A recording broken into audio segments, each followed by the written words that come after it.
Excellencies, this should not be a comfortable summit. While the leadership of the Secretary General and his fine report should be acknowledged by all, as well as the admirable efforts by Ireland and Jordan to achieve political consensus, this summit cannot be reduced to speeches and feel-good interviews, a dash of self-congratulation, and we move on. When millions of people see freedom's invitation only through the flapping canvas of a tent, when they carry their children and their possessions on their backs, walking hundreds, perhaps even thousands of miles, when they and their families risk drowning and are kept cramped in appalling detention centers, and once released, risk abuse by racists and xenophobes.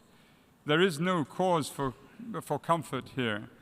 The bitter truth is this summit was called because we have been largely failing the long-suffering people of Syria and not ending the war in its infancy, failing others in now chronic conflict zones for the same reason, failing millions of migrants who deserve far more than lives marked by cradle-to-grave indignity and desperation. It is shameful the victims of abominable crimes should be made to suffer further by our failures to give them protection. It is abhorrent that desperate women and men and children can be branded as criminals and detained for months, even years, incurring further damage to their physical and mental health. We can change this here at the summit.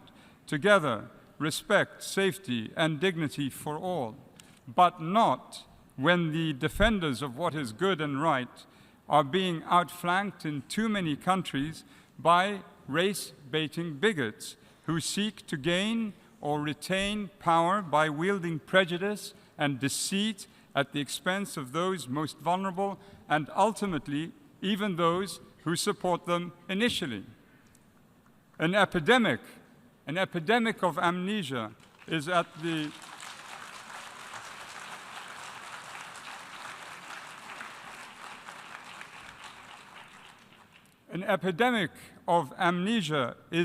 heart of this moral collapse in some quarters. Many seem to have forgotten the 2 world wars. What happens when fear and anger are stoked by half-truths and outright lies? A density of hatred builds up, the pin is pulled, the timer released, and humanity's rendezvous with the demon of world history beckons again. The bigots and deceivers in opposing greater responsibility sharing promote rupture. Some of them may well be in this hall this morning. If you are here, we say to you, we will continue to name you publicly.